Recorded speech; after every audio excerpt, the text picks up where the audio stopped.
Ego was not just beautiful. She was the kind of beautiful that made people pause mid-step without realizing it. Her presence could silence a noisy market. Her smile could soften hardened hearts. Her intelligence was as sharp as a razor. Her grace as effortless as the evening breeze. Her elegance the kind that came naturally, never forced. But above all else was her voice. When Ego sang, even the wind seemed to hush and listen. She won every competition she entered, effortlessly. Choirs begged for her. Record labels pursued her. Governors invited her to perform at major events. Children memorized her songs. Women whispered prayers wishing for her confidence. Men dreamt of her. To everyone, Ego appeared to be the woman the universe had poured all its finest gifts into. Her life sparkled. Success, admiration, fame, and the promise of an extraordinary future. But what the world did not know was that Ego lived with a secret so humiliating, so confusing, so painful that it eroded her joy bit by bit, one heartbreak at a time. She had a very terrible body odor that scares her suitors away from her. She smelled like a he-goat, but only to men who desired her.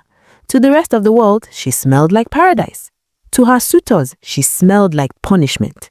It was as though the enemy had placed an invisible wall between her and love, and each time she hoped for happiness, the wall rose taller, thicker, crueler, blocking happiness from reaching her. She has gone on more than 15 dates with different men since she turned 18, but none ever led to long-term relationship. They all ended in the middle of the date. The incident that haunted her the most happened on a warm Friday evening, the night she went on a date with Obiajuru, the governor's son. He had first seen her sing at a youth economic conference where she performed the opening song. Ego wore a flowing wine-colored dress, her hair pinned neatly above her shoulders, her voice filling the room like light. Obiajuru, seated at the front row, couldn't tear his eyes away from her. He concluded he must date her and marry her, for he had never seen a talented beauty like her. After the event, he approached her with a confidence that came naturally to a man raised in power. "Miss Ego," he said smoothly, extending his business card. "I don't usually do this, but I would love to take you out. Just dinner, nothing more." Ego's heart fluttered. She never expected she would get noticed by a prestigious person like Obiajuru. Obiajuru was handsome, tall, educated, soft-spoken, and breathtakingly charming. He was the kind of man whose attention most women would boast about for months. Ego accepted the date before she could even think. She was so excited that she would be having dinner with the governor's son, she quickly picked up her phone and dialed her best friend's number. She could not wait to break the news to her. Her friend Amara was so happy for her and told her to wear the best of everything she had and make sure she didn't let Obiajuru, every lady's dream, slip off her hand. The night of the date felt like destiny. Ego stood before her mirror, adjusting the golden earrings that rested beautifully against her dark skin. She wore a fitted emerald green gown that hugged her curves like it had been stitched by the gods themselves. Her perfume, a luxurious blend of jasmine, oud, and vanilla, lingered softly in the air. It was expensive, rare, the kind that left elegant trails behind her. Even she couldn't help smiling at her reflection. "You look like a statement," she told herself, and she meant it. She never wanted the thought of her previous experiences with men overshadow her happiness at the moment. On her way out of the apartment, neighbors paused. Some complimented her fragrance. Others admired her dress. Even strangers in the elevator turned to look.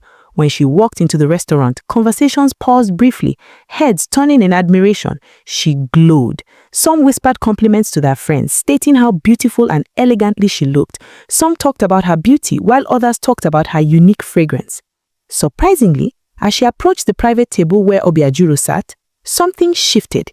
His posture stiffened. His eyes narrowed slightly as though something struck him unexpectedly. His hand, which held a glass of wine, trembled. Ego's heart cracked. Her fingers tightened around her napkin. "Good evening," she greeted warmly. "I hope I didn't keep you waiting," ignoring the strange feelings. Obiajuru hesitated. A long, uncomfortable moment before forcing a smile. No, you're on time." But Ego noticed it, the tension, the discomfort, the faint twitch in his nose as though trying not to inhale. She sat slowly. "Is anything the problem?" she asked gently. Obiajuru swallowed hard. He tried to maintain composure.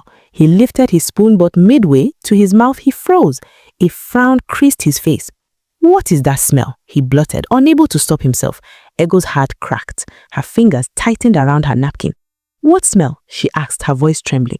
Obiajoro sniffed again, involuntary, instinctive, disgusted. "It's strong. God, did they smother an animal near this place?" He leaned back, trying to distance himself. Ego felt heat rush to her cheeks. I don't smell anything," she whispered. "Maybe you should bath properly before leaving your house," Obiajuru bluntly said, standing up. "I can't. I'm sorry, I can't do this. Good talent, but poor hygiene. I can't endure that." And just like that, he walked away. Ego remained frozen, humiliated, shattered.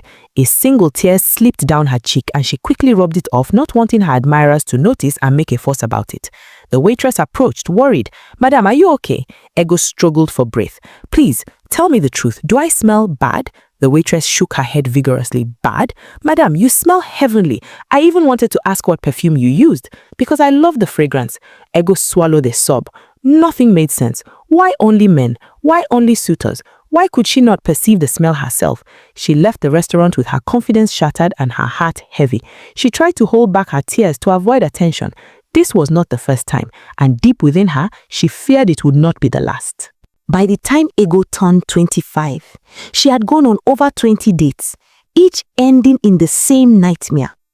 One suitor fainted, one accused her of witchcraft, one ran out of the restaurant and never looked back. One told his friend she smelled like a goat that lost its way in the sun. Ego cried more nights than anyone ever knew. Her beauty, her fame, her talent, none of it mattered if she couldn't keep a man near her. She began to fear love, fear dates, fear hope. Her friends tried to encourage her, but humiliation had taken deep root in her spirit. In order to avoid sadness, she decided not to give room for love again. "I will never go on a date with any man again," she said to herself, weeping. Just as she said, she started living a single life. She declined every man's invite to a date, dinner, or lunch. She refused men's advances towards her, both rich and middle class. She continued this way until she met Emeka, who struck her with unwavering love, care, gifts, and romance. She could tell he has everything she needed in a man. Emeka met Ego online after hearing her sing on a radio interview. He was a calm man, respectful, consistent, and deeply infatuated with her voice. They spoke for hours daily. They prayed together, shared dreams, laughed endlessly. For 2 years, they built a connection as deep as riverbed after rainfall. Yet Ego always found a reason to avoid meeting him physically. She couldn't risk it, not again. The fear of losing Emeka made her avoid any physical meetings with him for over 2 years. Though Emeka didn't understand, but he waited patiently. He thought her shyness was adorable. But one day, he decided he had waited long enough. He planned a surprise proposal. A banquet comprising of their family and friends. Everywhere was properly decorated and looking stunning. All their friends waited patiently for her arrival. She was lured by her best friend into the hall. Emeka stood right opposite the entrance door with the engagement ring, smiling and waiting for her to enter so he could pop the question. "Will you marry me?" When Ego walked into the hall, Emeka's smile froze, his eyes widened, his body shivered, and then, violently, uncontrollably, he vomited, right there in front of everyone. His friends rushed into the hospital. It turned out he had a severe allergy to strong goat scent. The doctors warned him, the fear gripped him, and he ended the relationship. Ego left that hospital broken beyond words. She didn't know who to blame. If she had any idea something like that is being planned for her, she wouldn't have shown up. Her best friend tried to console her, but she refused to stop crying. Just as she wanted to end her life, fate unimaginably struck her. After her friends left, she went to the top of their roof and wanted to jump to end it all. Then Nedu, her childhood friend, who has been abroad for years, returned and wanted to pay her a surprise visit. He had heard about her success and growth, so he came with a lot of gifts. On arrival to her house, he saw her trying to end her life and stopped her. He assured her that those men are just not meant for her and are unlucky to have lost her to him, he said jokingly, and this made Ego chuckle because she thought he was joking.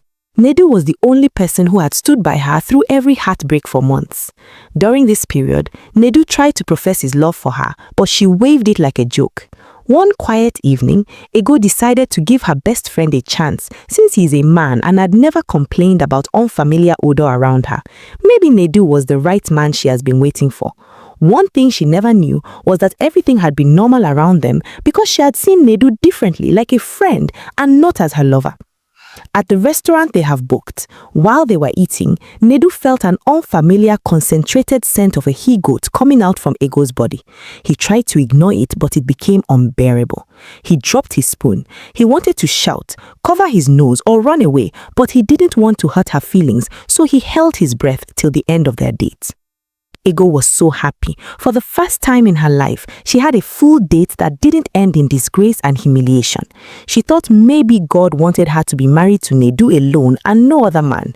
She began to believe the events that happened was destiny. What if Nedu pretended to make me not to feel bad? She asked herself, refusing to accept that truth. That night, she tried to sleep but could not, so she picked up her phone and called Nedu and asked him if he noticed anything different about her during the date. Nedu noticed the fear in her tone and lied to her, saying, "The only thing I noticed was your sparkling beauty that was more radiating than ever." This response made Ego happy and sang her favorite song till she slept. Before she slept, Nedu promised to take her out to a special place the next day. There, he planned to tell her the truth. The next day, Nedu took her to a very beautiful garden filled with aesthetic beauty of nature. They were walking past a quiet part in the garden when Nedu finally sighed and said, "Ego, I need to tell you something. I should have said it long ago." She turned to him slowly. His eyes were sad, honest, burdened.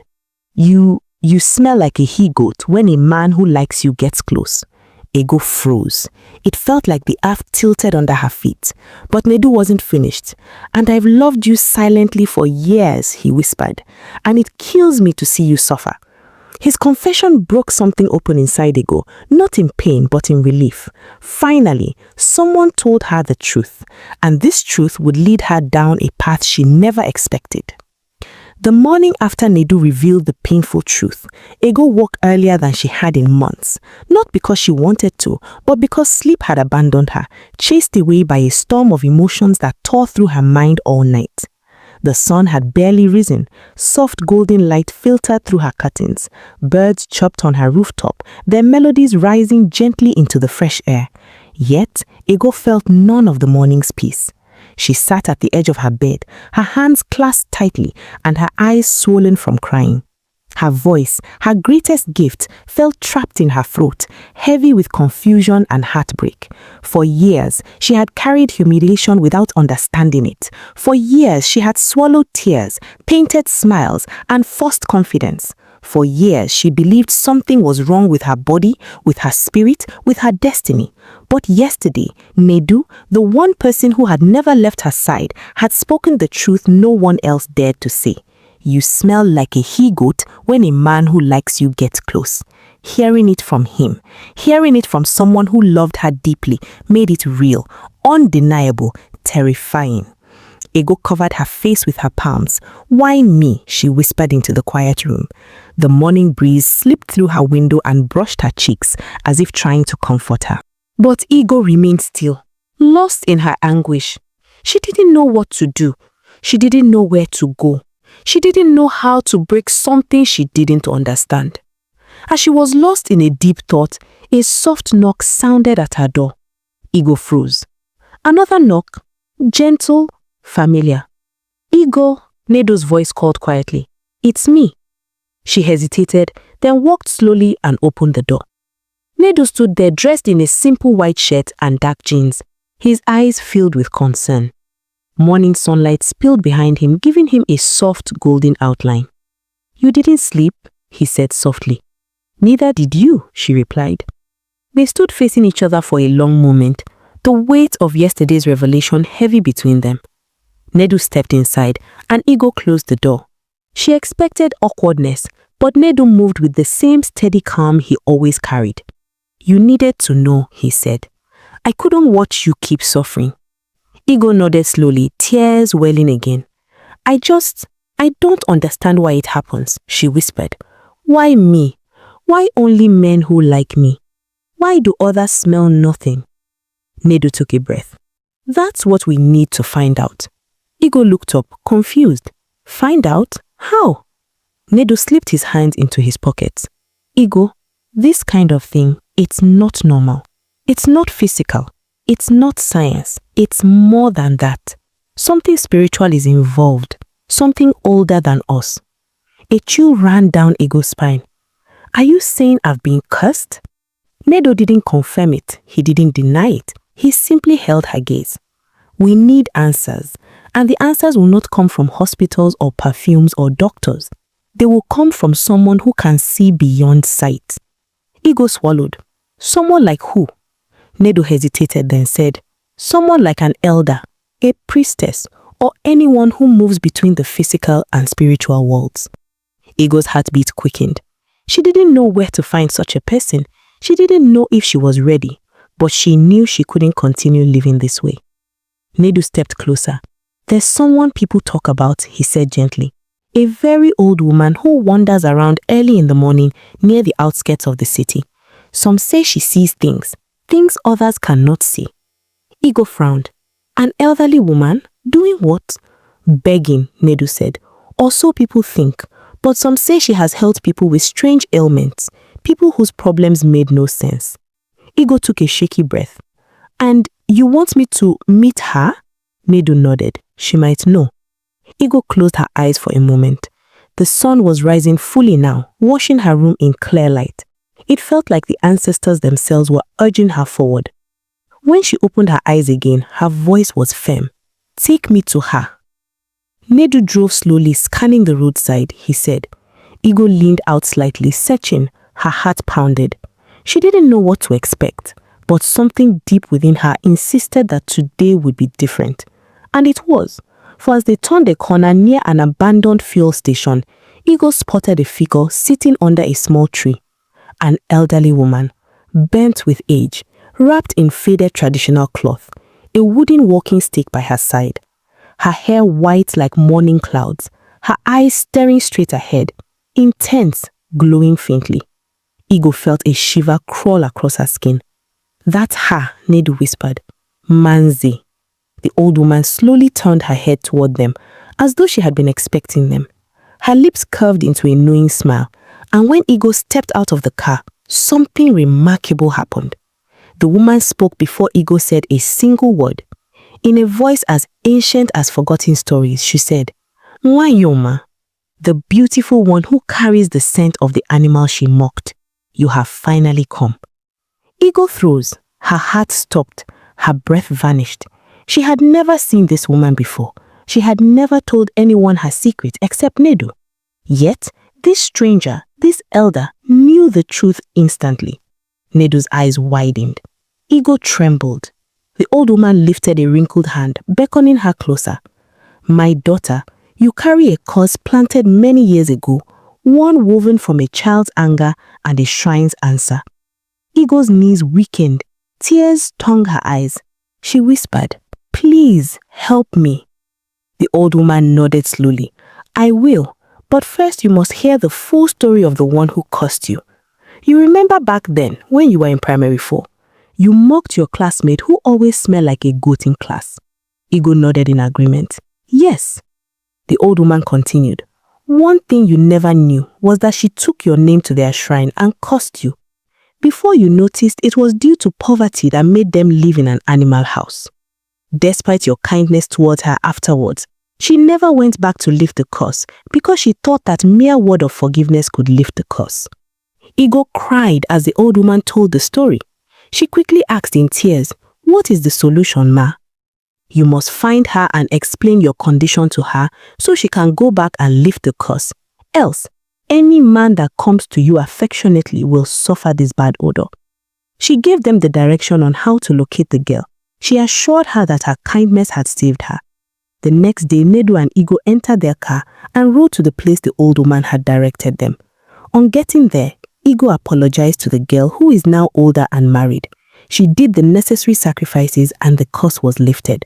When Emeka heard her story, he tried to return back to her, but she rejected them and chose Nedu, who has been there for her all this while, and they lived happily ever after. Moral lesson: in life, always treat people with kindness and don't be quick to condemn or curse people. Igor never knew her classmate's condition, which made her to mock her. But when she heard her story, she decided to help her. Despite her kindness, she still received the punishment for that single act because of the curse the girl laid on her, not knowing the person she cursed would be her destiny helper.